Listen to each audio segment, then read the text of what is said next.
नमस्कार, आप देख रहे हैं न्यूज़ 1 इंडिया और मैं हूं आपके साथ सपना शर्मा। बुलेटिन की शुरुआत बड़ी खबर से करते हैं। देहरादून से बड़ी खबर मिल रही है। सीएम पुष्कर सिंह धामी का आज का क्या कुछ कार्यक्रम रहने वाला है, इसकी जानकारी आप तक पहुंचा देते हैं। धर्म सम्राट स्वामी करपात्री महाराज वैद्य शास्त्र अनुसंधान केंद्र का उद्घाटन वो करेंगे।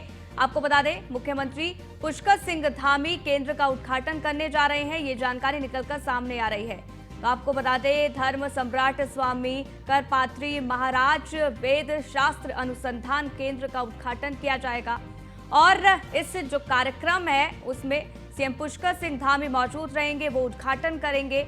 उनके साथ तमाम कार्यकर्ता भी मौजूद रहने वाले हैं। इस दौरान उनका संबोधन भी हो सकता है और अगर संबोधन होता है तो क्या कुछ कहा जाएगा सीएम पुष्कर सिंह धामी के द्वारा, इस पर लगातार नजर बनी रहेगी। लेकिन आज सीएम पुष्कर सिंह धामी का कार्यक्रम जिसमें वो शामिल होने जा रहे हैं, धर्म सम्राट स्वामी करपात्री महाराज वेद शास्त्र अनुसंधान केंद्र, जिसका उद्घाटन सीएम पुष्कर सिंह धामी के द्वारा किया जाएगा। हालांकि इस कार्यक्रम को लेकर तमाम तरीके की जो तैयारियां हैं वो पूरी कर ली गई है। आपको बता दें कि उद्घाटन समारोह में शामिल होंगे पुष्कर सिंह धामी और इस समारोह में उनका संबोधन भी होगा और संबोधन के दौरान क्या कुछ कहा जाएगा, इस पर लगातार नजर बनी रहेगी। आज कार्यक्रम है, क्या कार्यक्रम है उसकी जानकारी आप तक पहुंचा रहे हैं। धर्म सम्राट स्वामी करपात्री महाराज वेद शास्त्र अनुसंधान केंद्र का उद्घाटन का समारोह है। इसमें शामिल होंगे सीएम पुष्कर सिंह धामी, वो केंद्र का उद्घाटन करेंगे। ये जानकारी निकलकर सामने आ रही है। तमाम तरीके की तैयारियां पूरी कर ली गई हैं। सुरक्षा के लिहाज से पुख्ता इंतजाम कर दिए गए हैं। तमाम कार्यकर्ता इसमें शामिल होने वाले हैं, ये भी जानकारी है।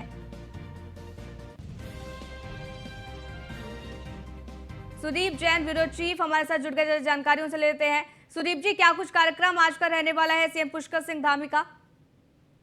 देखिए, आज भी मुख्यमंत्री जो कुमाऊं के दौरे पर थे, मुख्यमंत्री कुमाऊं के दौरे पर आज भी हैं और मुख्यमंत्री जो अपने कार्यक्रम स्थल कल वो जागेश्वर और देवीधुरा थे, उनका रात्रि विश्राम कुमाऊं में ही हो रहा है और आज दोपहर बाद वो वापस देहरादून लौट रहे हैं।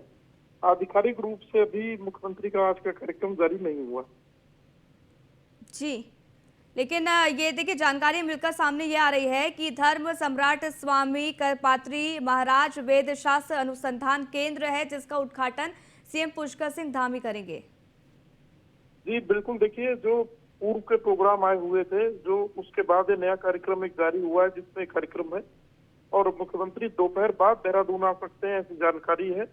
और एक जानकारी ये भी है कि रविवार सोमवार 2 दिनों के लिए मुख्यमंत्री का दिल्ली का कार्यक्रम भी प्रस्तावित है। चलिए, बहुत बहुत शुक्रिया सुदीप जी हमारे साथ जुड़ने के लिए, जानकारी हम तक साझा करने के लिए।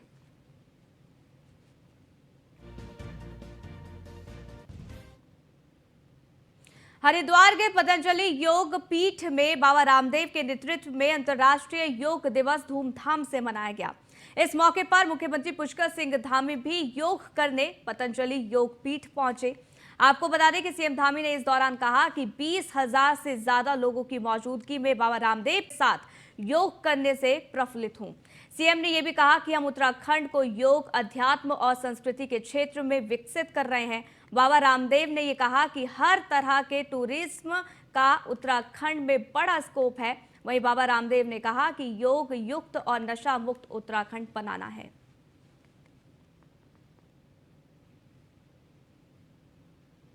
यहाँ पर हजारों 20,000 से भी अधिक लोगों के साथ और 2.5 घंटे तक पूज्य स्वामी जी के सानिध्य में सभी ने योग की विधाएं सीखी। हम उत्तराखंड को योग के क्षेत्र में, अध्यात्म के क्षेत्र में, संस्कृति के क्षेत्र में, जो पूरे भारत का ही नहीं विश्व का हमारा केंद्र है, हम उसी दिशा में उत्तराखंड को विकसित करने के लिए हर संभव प्रयास करेंगे।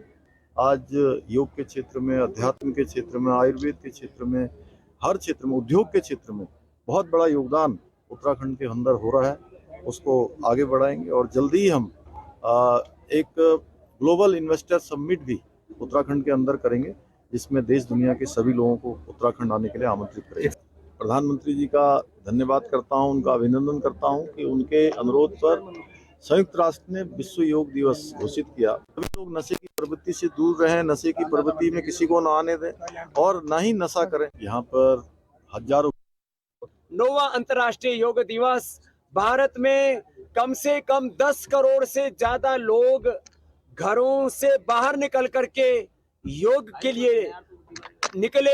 यह एक योग का अप्रतिम जलवा है और इस योग धर्म, वेद धर्म, ऋषि धर्म, सनातन धर्म के माध्यम से एक राष्ट्र धर्म की एक नई आगाज, युग धर्म का एक नया स्वर गुंजायमान हुआ है और यूएनओ में देश के प्रधानमंत्री योग कर रहे हैं। आज उत्तराखंड में 20,000 से अधिक लोगों के साथ प्रदेश के सबसे युवा ओजस्वी पराक्रमी हमारे मुख्यमंत्री पुष्कर सिंह धामी जी ने भी हमारे साथ 2.5 घंटे से अधिक कालखंड तक निरंतर योग किया और सरकार का भी ये स्लोगन है उत्तराखंड का, विकल्प रहित संकल्प अखंड प्रचंड पुरुषार्थ के द्वारा संकल्प से सिद्धि की यात्रा को पूरा करना है। योग युक्त, रोग मुक्त और नशा मुक्त उत्तराखंड बन। अंतर्राष्ट्रीय योग दिवस के अवसर पर अल्मोड़ा के जागेश्वर धाम में मुख्य कार्यक्रम आयोजित हुआ और इस कार्यक्रम में मुख्य अतिथि के तौर पर मुख्यमंत्री पुष्कर सिंह धामी मौजूद रहे। इस मौके पर मुख्यमंत्री ने कहा कि जागेश्वर से बेहतर स्थान योग के लिए दूसरा कोई नहीं है। मुख्यमंत्री ने कहा कि प्रधानमंत्री मोदी जल्द जागेश्वर धाम आएंगे।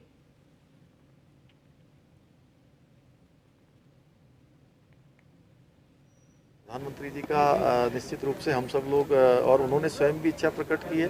बाबा जागेश्वर की महिमा से वो भली भांति परिचित हैं और हमारा सबका प्रयास रहेगा कि बाबा जागेश्वर उनको भी बुलाएं। पौराणिक रूप से, धार्मिक रूप से बहुत महत्व का स्थान है और आज विश्व योग दिवस हम सब लोग यहाँ पर मना रहे हैं। ये मानसखंड मंदिर माला मिशन के अंतर्गत इसका मास्टर प्लान बनकर तैयार हो गया है और जल्दी ही यहाँ पर मानसखंड मंदिर माला मिशन के तहत सारे विस्तारीकरण के काम, यहाँ की सड़कों के चौड़ीकरण के काम, यहाँ के भवनों के नवीनीकरण के काम, यहाँ पर हेलीपैड अन्य चीज़ें बनाए जाने के काम बहुत जल्दी ही शुरू होने वाले हैं। आज विश्व योग दिवस है। एक विश्व योग दिवस पर बाबा की इस धरती से, बाबा जागेश्वर की धरती से सभी को विश्व योग दिवस की बधाई देता हूँ, शुभकामनाएं देता हूँ कि हम सब लोग अपने जीवन में योग को एक दिनचर्या के रूप में अपनाएं। योग हमें जो है उन्नति की ओर ले जाता है, योग हमें गति देने का काम करता है, योग हमें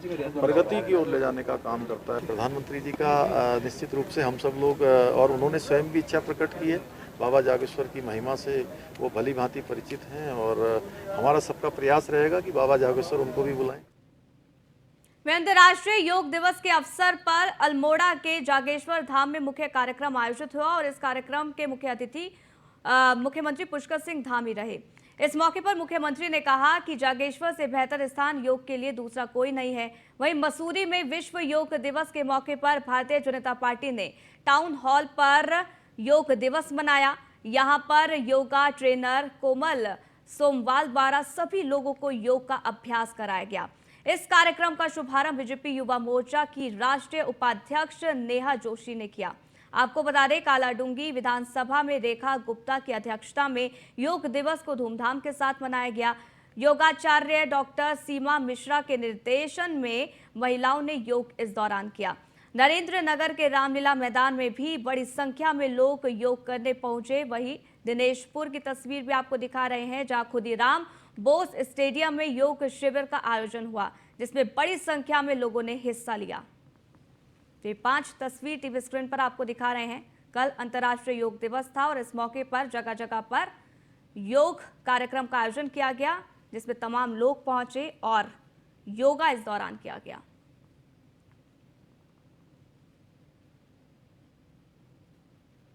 आगे बढ़ते हैं। 21 जून को देहरादून में रायपुर स्पोर्ट्स कॉलेज में 9वें अंतर्राष्ट्रीय योग दिवस का आयोजन किया गया। इसमें उत्तराखंड की खेल मंत्री रेखा आर्य सहित कई युवा खिलाड़ियों ने भाग लिया है। वसुदेव कुटुंबकम की थीम के साथ आयोजित इस कार्यक्रम में युवा कल्याण मंत्री रेखा आर्य ने विभागीय अधिकारियों और खिलाड़ियों के साथ मिलकर योग किया। इस दौरान उन्होंने कहा, योग भारत देश की प्राचीन धरोहर है। योग से तन के साथ मन भी स्वस्थ रहता है। उन्होंने ये भी कहा कि आज प्रधानमंत्री नरेंद्र मोदी के प्रयासों से देश में और विदेश में भी योग को एक नई पहचान मिली है। आज अंतर्राष्ट्रीय योग दिवस है और नवा अंतर्राष्ट्रीय योग दिवस है और निश्चित रूप से इस अंतर्राष्ट्रीय योग दिवस के माध्यम से मैं अपने समस्त प्रदेशवासियों को, देशवासियों को योग दिवस की बहुत शुभकामनाएं देती हूं।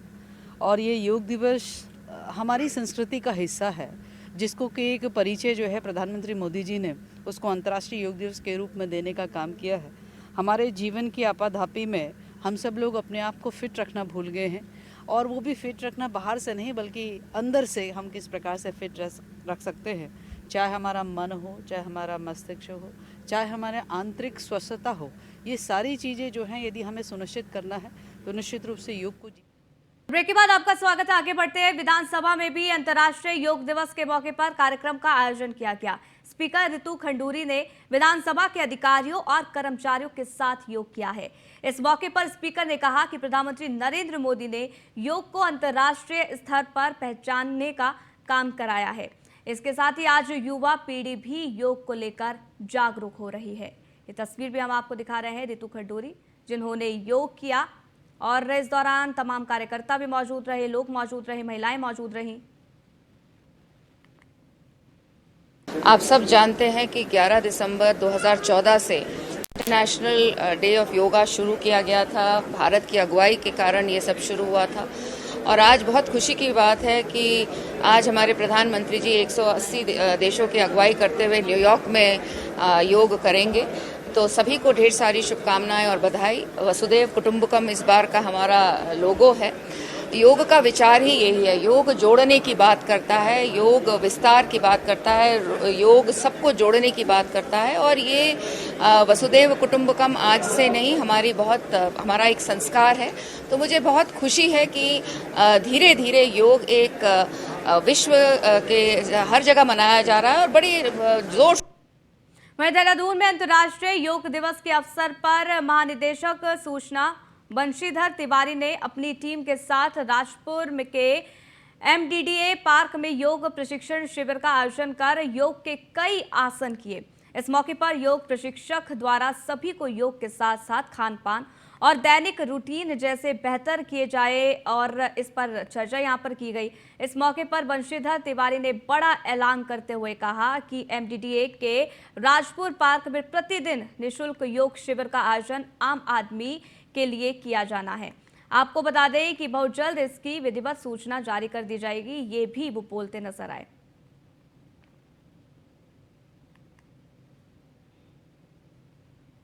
देखिए, निश्चित रूप से देखिए स्वस्थ रहने के लिए और मानसिक शांति के लिए भी, यानी मन भी शांत रहे, तन भी ठीक रहे, उसके लिए योग एक बड़ा आवश्यक भी है, आज के समय में ज़रूरी भी है। और जिसको हम प्रिवेंशन कहते हैं कई प्रकार के रोगों का, तो निरोधात्मक एक उपचार भी है कि हमारे शरीर को रोग होने ही नहीं देगा। तो ये बड़ा अच्छा है। और आज विश्व योग दिवस के अवसर पर हम लोगों ने आयोजन किया था MDDA की तरफ से, और इसको हम आम जनता के लिए खोल देंगे और निःशुल्क रहेगा। और सुबह जो भी हम समय तय करेंगे, प्रचार प्रसार कर देंगे, तो कोई भी व्यक्ति आ करके यहाँ पर योग सीख सकता है और उसका लाभ उठा सकता है। आपके माध्यम से अंतर्राष्ट्रीय योग दिवस की मैं सभी को शुभकामनाएं देता हूं। वहीं कांग्रेस नेताओं ने केदारनाथ धाम में दानदाता द्वारा दान किए गए सोने की परत उतरने को लेकर फैल रही अफवाहों पर BKTC और सरकार से जवाब मांगा है। आपको बता दें, गोदियाल ने ये कहा है कि 2005 में भी 50 किलो सोना बद्रीनाथ धाम में चढ़ाया गया था, जिसकी परत भी उसी तरह तांबे की दिखाई दे रही है, जैसे कि केदारनाथ धाम से सूचनाएं आ रही हैं। गणेश गोदियाल ने यह भी कहा कि 2021-22 में भी केदारनाथ धाम में 230 किलो सोना चढ़ाने की बात सामने आई थी, जिस पर अब BKTC द्वारा मात्र 23 किलो सोना चढ़ाए जाने की बात कही जा रही है। गणेश गोदियाल ने कहा कि सरकार और BKTC की इस पर स्थिति को स्पष्ट करना होगा। गणेश गोदियाल ने यह भी कहा कि सरकार और BKTC ये भी स्पष्ट करे कि मंदिर में लगाया गया सोना वाकई में सोना है या फिर कोई अन्य धातु। वहीं इस मौके पर पूर्व CM हरीश रावत ने भी सरकार और BKTC से जवाब मांगा है। यदि जो कुछ बातें सामने आ रही हैं वो हैं, तो वो गंभीर बातें हैं, वो हमारी आस्था पर चोट हैं, वो एक हमारे विश्वास की, सामूहिक विश्वास की लूट है और हम उसके खिलाफ आवाज उठाएंगे। मंदिर समिति ने जो पहले 230 किलो का प्रचार किया कि 230 किलो सोने से काम किया जा रहा है और अब 23 किलो बताया, तो एक शून्य मतलब ये एक शून्य कैसे कम हो गया, इसका मंदिर समिति जवाब दे। उन्होंने पहले 230 किलो के प्रचार को खंडित क्यों नहीं किया, उसका खंडन क्यों नहीं किया कि 230 किलो नहीं है, सिर्फ 23 किलो है। नंबर एक बात। नंबर दो बात, चूँकि मंदिर समिति ने उस सोने को सोना मलबा के रूप में अपने स्टॉक रजिस्टर में अंकित किया है, दर्ज किया है। उन्होंने किस आधार पर उस सोने को अपने स्टॉक रजिस्टर में अंकित किया, जबकि उनको सोना न तो दिया गया, उनका कहना है कि वो तो सीधा उस दानदाता ने स्वयं ही उसका काम किया, स्वयं लगाया। तो जब उनको नहीं दिया गया तो उन्होंने कैसे आश्वस्त हैं कि वो 23 किलो सोना था और किस क्वालिटी का था, वो 24 कैरेट का था, 22 कैरेट का था या निम्नतम कैरेट का था, कितने कैरेट का था, वो कैसे उन्हें पता चला। वहीं बीजेपी के पूर्व प्रदेश अध्यक्ष मदन कौशिक को लेकर इन दिनों हरिद्वार में एक अलग ही बहस छिड़ी हुई है, जिस पर कांग्रेस के नेताओं ने भी मोर्चा खोलते हुए कार्रवाई की मांग की है। दरअसल मदन कौशिक के खिलाफ पार्टी के नेताओं के साथ ही साधु संतों ने भी बीजेपी हाईकमान को पत्र लिखकर कार्रवाई की मांग की थी, जिसके बाद सूबे की राजनीति का पारा चढ़ा हुआ है। कांग्रेस के प्रदेश प्रवक्ता ने यह कहा है कि मदन कौशिक के खिलाफ साधु संतों के द्वारा भ्रष्टाचार का आरोप लगाते हुए कार्रवाई की मांग की गई है, लेकिन बीजेपी के नेता इस पर चुप्पी साधे हुए हैं।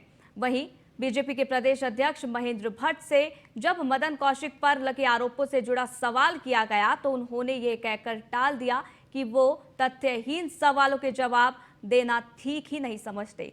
जबकि बीजेपी से जुड़ी प्रदेश प्रवक्ता हनी पाठक ने इस पूरे मामले पर कहा कि भ्रष्टाचार किसी भी स्तर पर बर्दाश्त नहीं किया जाएगा।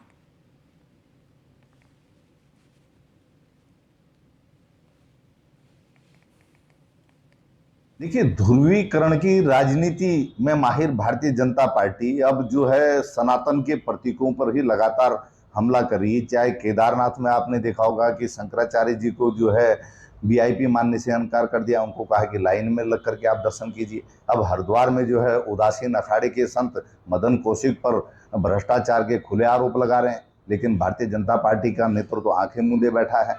उन पर आरोप है कि उदासीन आश्रम की जो जमीनें हैं, जो आश्रम की संपत्तियां हैं, उनको खुर्द बुर्द करने में माफियाओं से मदन कौशिक जी मिले हुए हैं और राज्य से बाहर भी जो संपत्तियां हैं उदासीन आश्रम की हजारों करोड़ का घपला बताया जा रहा है।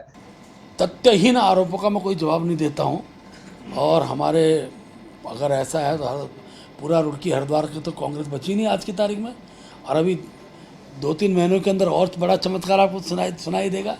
इसलिए कांग्रेस अपने आंतरिक विषयों को समझे, हमारे विषयों को ज़्यादा चिंता करने की आवश्यकता नहीं है। ये माननीय पुष्कर सिंह धामी जी भ्रष्टाचार के विरोध उन्होंने कड़ा प्रहार की बात कर रखी है। 1064 जैसी भ्रष्टाचार के विरोध हेल्पलाइन शुरू करी हुई है और भ्रष्टाचार पर कड़ा प्रहार करते हुए उन्होंने अभी लगातार एक्शंस भी लिए हैं।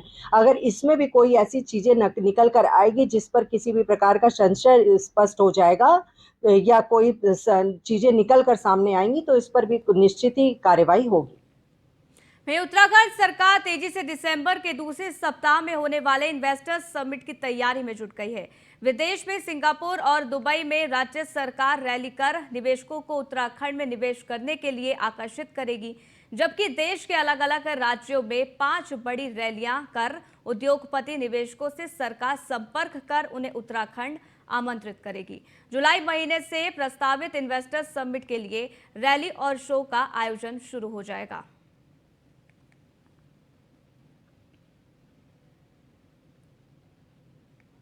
लिया हुआ है कि दिसंबर के सेकेंड वीक में हम लोग इन्वेस्टर समिट को करेंगे और इसमें चूँकि माननीय प्रधानमंत्री जी से अनुरोध कर रहे हैं कि उनकी सुविधा अनुसार तिथि हमें मिल जाए, तो इसलिए तिथि को हमने थोड़ा सा फ्लेक्सिबल रखा हुआ है।